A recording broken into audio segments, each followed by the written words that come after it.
I brought cupcakes. That was supposed to be my role that day, just the sweet older sister showing up to celebrate Marla's big moment. But nothing, absolutely nothing, could have prepared me for what I overheard next. A single sentence that turned celebration into suspicion. Can you imagine smiling through a party while your stomach sinks with betrayal? Stick around, because this is the story of how a family savings fund became the weapon my sister used against me, and how I fought to reclaim more than just the money. I fought for my dignity and my daughter's dream. You ever walk into a moment that feels like a party on the outside but a crime scene underneath? That was me last Saturday. It was a sunny, deceptively perfect day in Denver, and I was holding a tray of vanilla bean cupcakes with hand-piped coral frosting, Marla's favorite color. We were all gathering to toast her new car. Champagne in solo cups, her friends snapping selfies, and my mother, Margaret, floating between groups like she'd orchestrated the whole thing. I didn't ask how Marla could afford a luxury crossover on her barely there income. I didn't ask because I thought I already knew. We'd been saving together for a family trip, and it never crossed my mind she'd touch that fund. Not Marla, not my sister. But then I heard it. I was walking toward the patio, balancing cupcakes and trying not to trip over a corgi in a party hat when I caught her voice, carefree, buzzing with pride. Making dreams real even without a paycheck. That's what vision boards are for, babe. She laughed, and everyone joined in like that was just a cute, quirky thing to say. My stomach twisted. That savings account. It wasn't just any money. It was supposed to be our summer escape. Me, my daughter Ellie, and maybe even Marla if she had gotten it together. We'd been putting in bits of our paychecks since fall. A little each month. I kept it in that joint family account because Margaret insisted it was safe there. Mom, are we still going to the ocean this year? Ellie asked me, her 10-year-old eyes wide, hope still fully alive in her voice. I hadn't realized I was frowning. I crouched beside her and smoothed her hair. Of course we are, I said, but I couldn't quite make my voice match the conviction I was trying to fake. I stood there for a moment longer, watching Marla laugh with her new keys dangling from one hand and a mimosa in the other. She didn't look guilty, not even a little. That laugh, it wasn't just joy. It was the sound of someone who believed she got away with something. And right then, something shifted in me. The celebration was still happening, the music still playing, but my trust, it was already cracking. I couldn't shake the unease. It followed me through the rest of the weekend, clinging like the scent of that cheap mimosa on Marla's patio cushions. By Monday afternoon, I was standing in the fluorescent lobby of Mountain View Credit Union, still in my schoolteacher cardigan and flats, my arms crossed like I was trying to hold my insides together. It was supposed to be a routine errand. Just check the balance, reassure myself I was being dramatic, and move on. But I knew better. Deep down, I knew. Hi there, I said to the teller, a young man with a polite smile and eyes that flicked briefly toward my name on his screen. I need to check on a joint savings account, under Margaret Ellen Lewis and Olivia Jane Simmons. He nodded, clicked, scrolled. I tried to keep my tone breezy. It should have a decent balance. We've been saving for a family trip. He hesitated. Ms. Simmons, this account currently has a balance of $37.24. My breath caught. I'm sorry, what? He turned the screen slightly, as if offering proof would soften the blow. I stared at the numbers, willing them to change. There should be over 20,000 in there. It was never touched. He looked uncomfortable. There were several withdrawals last month. Would you like to see the activity history? Yes, please, I said, trying to keep the edge out of my voice. He tapped and printed. I held the paper like it might burn through my fingers. 3 large withdrawals. Sequential dates. All cash. All signed off with a loopy, cursive signature I didn't recognize. I didn't approve these, I said, my voice low, steady. Who made them? The teller glanced toward the manager's desk, clearly out of his depth. An older woman confirmed her authorization in person, Margaret Lewis. She brought a second person, said she was family. The paper in my hand crinkled as my grip tightened. Family. I forced a smile, but it trembled. Thank you for your help. I'll follow up. Walking out of the bank felt like floating underwater. The spring breeze hit me hard, but I barely registered it. I stood on the sidewalk, blinking at the traffic like it was a foreign language. I should have asked more questions. I should have checked sooner. But who expects betrayal from the people who taught you what trust means? My phone buzzed. Ellie. Hey, Mom, did you pick up the beach brochures? I swallowed hard. Not yet, sweetie. Still working on it. She hummed on the other end, blissfully unaware. I'm gonna draw our hotel tonight. I think it'll have a water slide. I couldn't answer. My voice would crack. I hung up gently, promising myself I'd fix this before she ever had to know something went wrong. But there it was, $20,000 gone, our savings, her dream, and the hands that reached in and emptied it. My own mother, S, and someone else, S. I had a sinking suspicion I already knew who. That night I lay in bed staring at the ceiling, letting the hum of the humidifier fill the silence. My phone sat on the nightstand like it was daring me to use it. I kept picturing Margaret's face, my mother, when I dropped off those cupcakes, smiling like nothing had shifted, like I wasn't standing at the edge of something splintering. I couldn't sleep. By morning, I decided I needed answers. I tried Marla first. Straight to voicemail. I tried again. And again. "Hey, it's me," I said into the quiet after the beep. "I need to talk to you. Please call me back."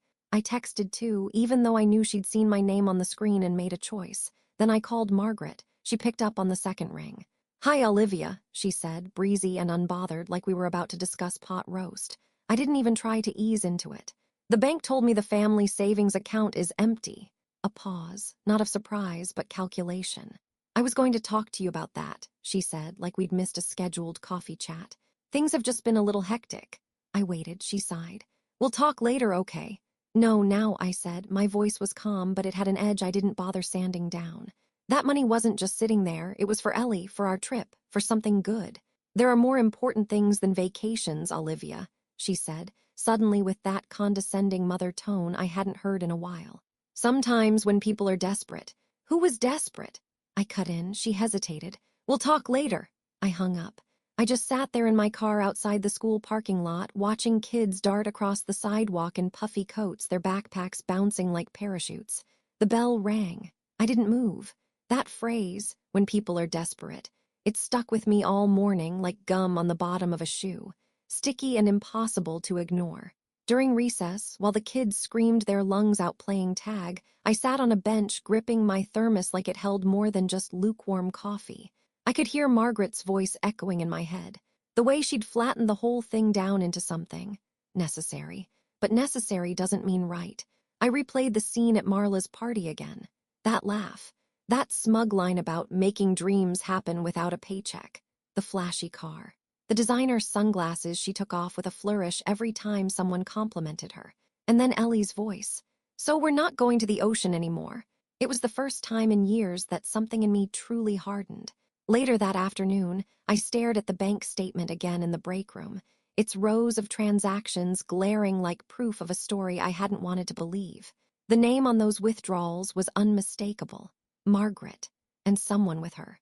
But if I knew my sister, and I did, she wouldn't have shown up at that bank alone, vulnerable. She would have needed backup, permission, maybe even an invitation.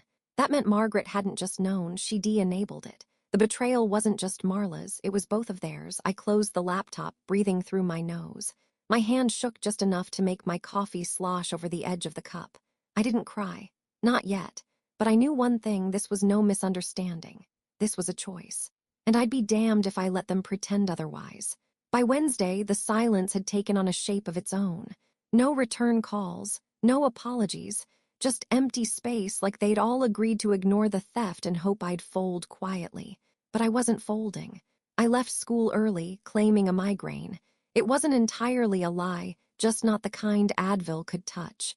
Public library downtown still had those old desktop computers, the kind with keyboards that click too loud and chairs that don't swivel right. But they worked.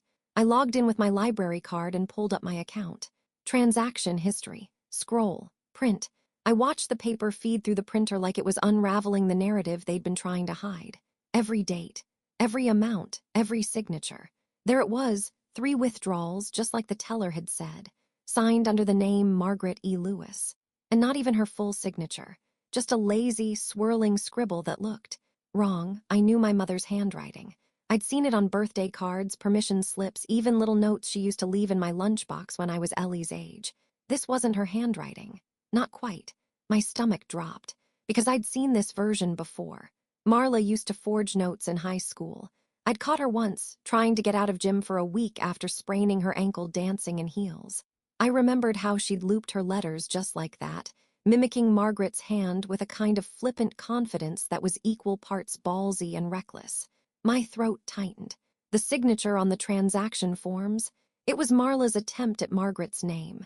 So either my mother handed over her ID and let her sign everything, or Marla had taken it upon herself. Either way, they had done this together. I sat there in the glow of the computer screen, a stack of printed papers in my lap, and an ache blooming behind my eyes. But still, no tears. Just this gnawing mix of anger and disbelief that made everything feel far away. I thought of Ellie again, how she'd folded her little swimsuit and packed it weeks ago, drawing doodles of dolphins and seashells around a map of Florida she found in my desk drawer. Her whole face had lit up when I told her we were going to see the ocean. I folded the papers and slid them into a file folder I found at the librarian's desk. I wasn't angry in that moment. I was devastated. There's a difference. Anger wants to shout. Devastation just goes quiet and walks out of the building holding a folder like it weighs 100 pounds. Back in the car, I just sat there. People always think betrayal feels like fire, but honestly, it felt like ice. Cold, slow, numbing. I drove to the elementary school early and waited for Ellie, watching kids pour out like a flood of noise and backpacks. She spotted me and ran over. "You're early. I missed you," I said, which was true in a way I hadn't expected. We picked up drive-through tacos for dinner. She talked about spelling tests and someone's shoelaces catching on a jump rope. I listened. I smiled. I tucked the folder away when we got home, out of sight but not out of mind, because now the truth was mine, in ink, on record, and the next time I looked my mother or my sister in the eye, I wouldn't just be asking for explanations. I'd be holding the evidence. When I pulled into Greg's driveway, the porch light clicked on before I even knocked. He still did that, kept an eye on the driveway like he was waiting for a surprise storm or a kid sneaking out. Same flannel shirt, same careful gaze.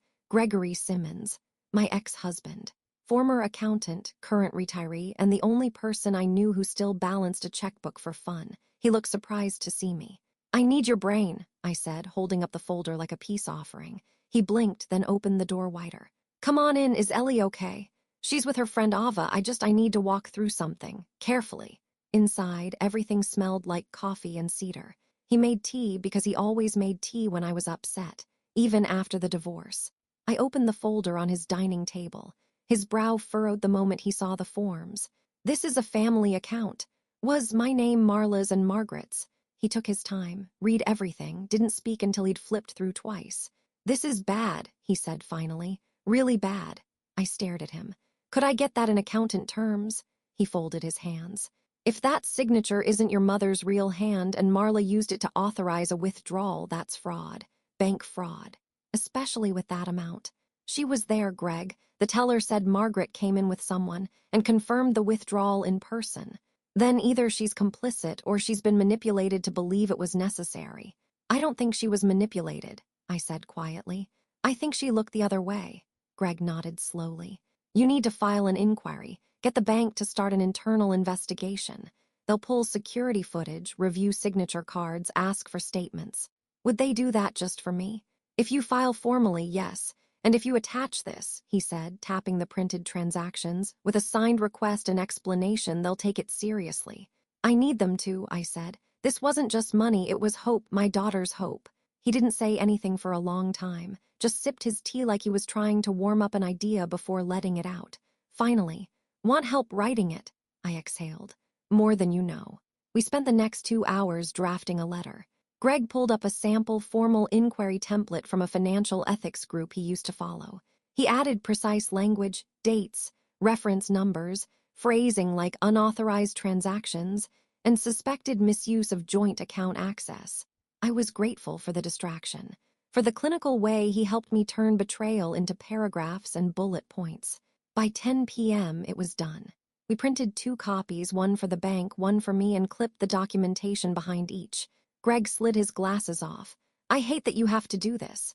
"Me too," I said, folding the letter with slow, careful fingers. "But I think the part I hate more is that I didn't see it coming. You trusted them." "Exactly." He stood, walked me to the door. I hesitated on the porch. "Thanks, Greg. You're a good mom, Liv," he said. "And you're not crazy. This is real, and wrong, and fixable." I drove home in silence, the kind that fills the car like fog. But this time, the silence didn't feel like helplessness. It felt like resolve. Charlotte lived out near the edge of town, where the sidewalks gave up and the roads curled into hills. Her house was a yellow Craftsman with too many wind chimes and a welcome mat that read, "Come back with tacos." We hadn't seen each other in over a year. Life had just happened. But when I texted her, "Can I stop by?" she responded within minutes. "Yes, you bring the drama, I'll bring the coffee." Charlotte was my cousin. Not the kind you avoid at reunions, but the kind you used to braid hair with on sleepovers and confess middle school crushes to. She opened the door holding a mug in one hand and her toddler on her hip. "Wow," she said, giving me a once-over. "Your face says funeral, but your outfit says PTA meeting." I'm between emotions. We sat in her kitchen while her toddler banged measuring cups together like cymbals. I told her everything. The party, the laugh, the empty account, Margaret's dodges, Marla's silence. By the time I finished, Charlotte's coffee had gone cold. She didn't speak right away. Then she said, "You know this is going to sound bad, but I'm not surprised." I blinked. "You're not." She took a slow sip. "Marla called me last month, totally out of the blue. Said she was drowning in adulting, whatever that means.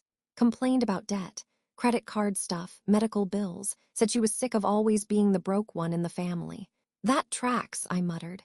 She even joked about it, said, and I quote, "Olivia's vacation fund is the only thing growing in this family." I stared at her. "I thought she was being dramatic," Charlotte said quickly. "Like, her usual, I didn't think she'd actually." "Take the money," I finished for her. Charlotte winced. Honestly, neither did I, but now. I leaned back in my chair, pressing my hands over my eyes. Charlotte lowered her voice. "And listen, I probably shouldn't say this, but Margaret, she's always had a soft spot for Marla's messes. You struggle and get back on your feet, Liv. Marla flails and gets rescued, over and over." It was a truth I'd felt for years but never said aloud. "She said she didn't think I'd miss the money this soon," I whispered. Charlotte's head snapped up. "She said that to you?" I nodded. "She called it temporary, like they were borrowing sugar from a neighbor." "That wasn't sugar," Charlotte said. "That was your child's first trip to the ocean. That was a memory you were building." I didn't cry. Again, I thought I might. But instead, something inside me steeled. Charlotte placed a hand over mine. "You're not crazy, you're not overreacting. And if no one else tells you this, I will. That was a betrayal." The toddler threw a spoon, and it clattered across the floor like a cymbal crash, punctuating her words. "I'm so tired of being the strong one," I said softly. "I don't want to carry this alone anymore." "You're not," Charlotte said. "You came to me, that's step one." I left her house with a paper bag of leftover cookies, a kiss on the cheek, and something I hadn't had in days, validation. Sometimes all it takes to breathe again is for someone to say, "I believe you." I didn't tell Margaret I was coming. I didn't want her to prepare her expressions like props. Greg offered to drive. I didn't say yes right away, but when he showed up with coffee for me and a quiet look that said, "You shouldn't do this alone," I just got in the car. Her building was one of those senior-friendly complexes, cheerful bricks, well-kept hedges, and an elevator that smelled like lemon cleaner and lost patience. I knocked, once, twice. Margaret opened the door wearing her knit sweater with the flower appliques. Her face fell just enough before she masked it. "Olivia," she said, voice tight. "Greg." He nodded politely. "Good evening, Margaret." She hesitated, then stepped aside. "Come in." Her apartment hadn't changed in years, doilies, family photos, the floral couch she loved like a second child. I spotted the one of Ellie in her recital dress framed in gold. The irony burned. "I'm going to be direct," I said, sitting down without waiting to be offered. "Because you've dodged me for a week and I don't have time for emotional detours." Margaret didn't sit. She stood behind the armchair like it was a shield. "I know what you and Marla did," I continued. "I have the withdrawal slips, I have the teller's statement, and I have a bank inquiry open." She stiffened. "That won't help anything now." "That's not your call," I said. "You used our family savings account to fund her lies. You helped her take what didn't belong to her." "I thought it would be temporary," she said, barely above a whisper. "Just until she could figure something out." "So you knew." She closed her eyes. "I didn't think you'd need the money this soon. Marla said you had other funds." Greg let out a short, incredulous laugh. "Unbelievable." I leaned forward. "Do you know what that money was for? Ellie's first beach trip. She's been drawing pictures of sea turtles for weeks. That wasn't just money, Mom, that was our plan." Margaret sat slowly, her hands folding into themselves. "She came to me crying," she murmured. "Said she couldn't breathe under her debts. That she was losing everything. I just wanted to help her." "You helped her steal," I said plainly. The words landed like a slap. Margaret's eyes filled, but I didn't move to comfort her, not this time. "She's my daughter," she said quietly. So am I. Greg reached over, placing a hand lightly on my arm. I didn't realize I was shaking. I'll pay you back, Margaret said, her voice cracking. Not all at once, but no, I said. This isn't just about repayment, it's about ownership. Of choices, of lies. Margaret looked up at me for the first time, her eyes brimming. I didn't want to choose between my daughters. You did, I said. You just didn't say it out loud. She bowed her head. We left her like that, quiet, folded in on herself like the weight of her choices had finally settled. Greg and I didn't speak until we were back in the car. You okay? He asked gently. No, I said, but I'm getting there. Outside the window, Denver's evening lights blurred against the windshield. Something about that moment felt final, like a door had closed, but this time not behind me. This time I was the one walking out on the lie. I just settled onto the couch with Ellie's half-folded laundry when my phone buzzed with a ping that had a particular sharpness. That sound, that specific tone, I had set it for notifications from Marla's public social media. Part curiosity, part survival instinct. The post hit like a slap. Some people should just learn to share. Familydrama truth hurts. I stared at it. No foe. Just a glittery text graphic with gold letters on a black background, the kind people use when they're trying to sound profound without saying anything at all. Within minutes, the comments were rolling in. OMG, who's being selfish now? Say it louder for the freeloaders in the back. Family, S about support, not hoarding. I didn't have to scroll far before it turned. What happened? You okay, Marla? Was this about that savings thing? I froze. The savings thing. How would they even know? Then came the replies, trickling in like poison, some vague, some laced with implication. She kept all the money in her name, wouldn't even split it. And you did what you had to do, girl. You've always been the underdog. No names, of course, but if you knew us, if you were family, or even mildly tuned in, the message was clear. She was painting herself as the victim. Again. Ellie walked in just then with a cereal bowl in her hands. Can I watch cartoons on the tablet? Sure, baby, just turn the volume down a little. As she curled onto the carpet, I turned my phone face down and stared at the wall. I could feel the post like a weight in my palm even though I wasn't touching it anymore. She was daring me, provoking me, hoping I'd react. I didn't. I waited until Ellie was asleep, then I called Greg. She's trying to reframe it, I said. She's spinning the story online. Of course she is, he replied calmly. That's what people do when they're guilty and trying to win the crowd. The comments, they're latching onto it like I'm some dragon guarding gold. Greg sighed. People believe the loudest person until evidence speaks louder. That stuck with me. The next morning, I got a call from the bank's fraud liaison, polite, professional, but her tone had that bureaucratic chill. We're reviewing the account, she said. However, due to the complexity of joint ownership, our determination may take longer than expected. I asked her how long. She said weeks, maybe a month. A month. Marla could do a lot of damage in a month. I'd like to add a statement to the case file, I said, clarifying that I never consented to any withdrawal and that one of the signatories has a documented history of falsifying our mother's signature. We'll make note of that. I hung up and pressed my forehead against the cold glass of the kitchen window. Outside, a squirrel darted along the fence like it had somewhere urgent to be. I envied its clarity. Back online, Marla's post had gone semi-viral, at least within our circle. Family friends were sharing vague sentiments like, sometimes the strong ones suffer silently, and proud of you for speaking your truth. Meanwhile, I had no voice in that conversation, no platform where people wanted to hear the other side. But I wasn't done. I snapped a photo of the bank letter I'd received, stating the official launch of their investigation. No editorializing, no hashtags. Then I posted it to my private page with one sentence. Truth isn't loud, but it leaves a paper trail. I didn't check it again for the rest of the night. I didn't have to, because sometimes silence, strategic, deliberate silence, is the loudest response of all. The first message came late Friday night. Margaret's voice, quivering through my voicemail like a gust of wind trying to hold itself together. Olivia, I didn't understand what I was enabling. I really didn't. I thought it was helping Marla get a fresh start. But I see now. I see what it cost you, what it cost Ellie. I'm sorry. Click, no excuses, no pleading, just the soft, fragile remnants of regret. The next one came as a text from Marla. Maybe I screwed up. No punctuation, no emojis, no explanation. Just that, I stared at the screen like it had betrayed me. Was it a confession, a breadcrumb of guilt, or just a half-hearted attempt to look remorseful without owning any of it? Greg had a theory. That's the beginning of panic, he said, sipping coffee across my kitchen table. They're realizing this isn't just going to blow over. I didn't answer. I was too busy replaying the voicemail, searching for sincerity in Margaret's voice. It was there, faint but real, and somehow that made it harder. If she had stayed cruel, dismissive, I could have stayed angry. But remorse complicates things. It doesn't erase the damage, it just fogs the path forward. Ellie came home from a school field trip that day, bursting with stories about turtles and tide pools. She'd worn her new sandals even though I'd told her not to, and now her heels were blistered, but she didn't care. Her grin stretched ear to ear. "Mom," she said, dropping her backpack with a thud. "Are we still going to the ocean?" I hesitated for only a second. "Yes," I said. "We are." Even if I had to drive the whole way myself and pack sandwiches from our own fridge. Even if the water was cold and the hotel had scratchy towels. We were going. That night I responded to neither message. I needed one more day. Just one to live in the quiet, to hear my own thoughts before theirs came flooding back. Instead, I took Ellie to the art supply store and let her pick out a sketchpad with glitter on the cover.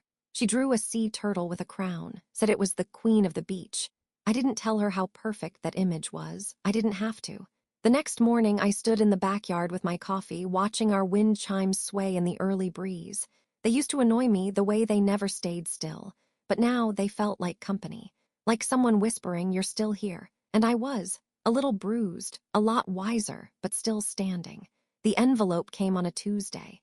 A thick one, hand-delivered, no postage, just my name scrawled across the front in Marla's flowy, performative handwriting. Inside was a check. $10,000. No note, no explanation, just the amount, written in her name with the kind of cold precision that dared me to question it. I stared at it for a full minute before I even touched it. Later that day, the bank called. They deconcluded their preliminary review and determined that while the account was legally shared, the documentation provided had raised enough red flags to warrant corrective action. "We're issuing a partial restitution from our discretionary loss coverage," the rep explained, "due to a failure on our part to verify signature discrepancies and the lack of written consent from all parties." They were covering another $7,500. I sat at the kitchen table, both checks in front of me like they were puzzle pieces from a game I hadn't agreed to play.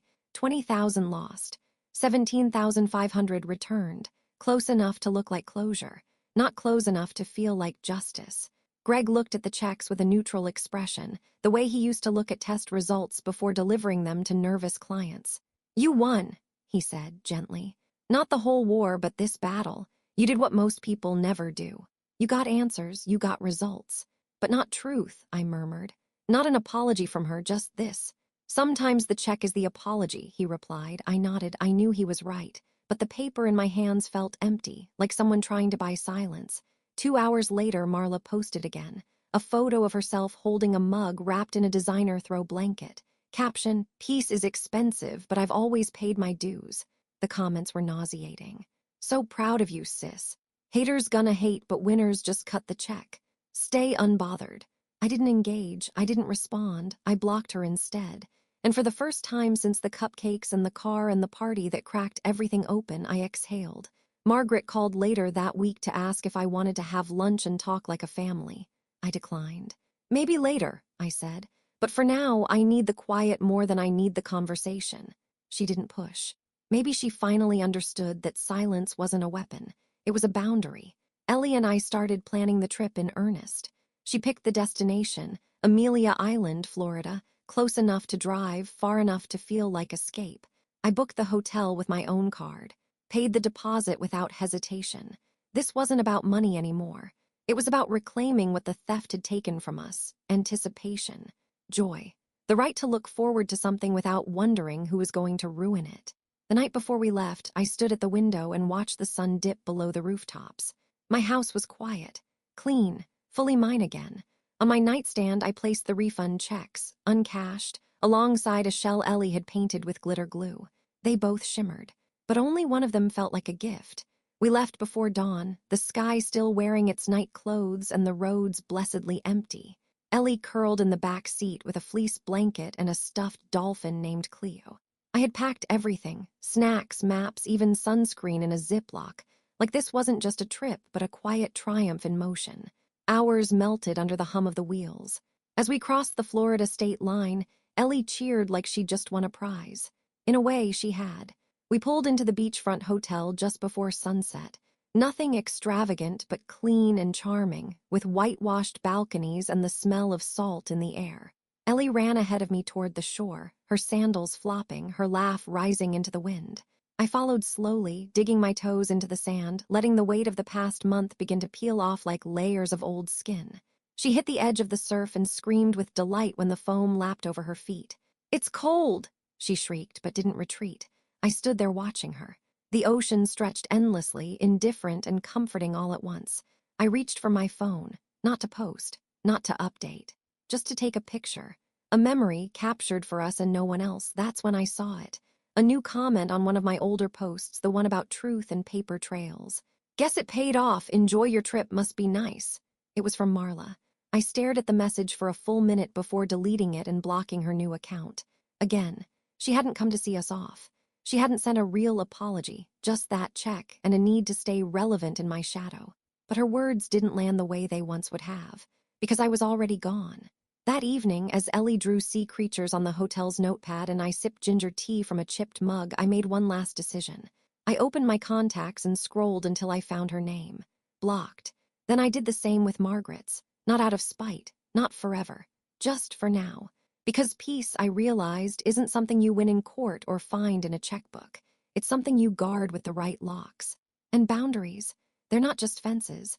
They're the shape of the life you're willing to protect. 2 weeks later, after returning home and washing every grain of sand out of our clothes, I posted a final message to my private feed. Not for Marla, not for validation, for anyone else still wondering if they were allowed to say no to betrayal. Sometimes protecting your peace looks like walking away from people who still think you owe them a reaction. I don't. Not anymore. The likes came in slowly. Then the messages. "Thank you for this. I needed to hear this today. How did you know what I was feeling?" I didn't, but I knew what I'd felt. That moment on the shore when Ellie reached back and took my hand, eyes wide at the horizon like it belonged to us. Because it did. It still does, and maybe it always will.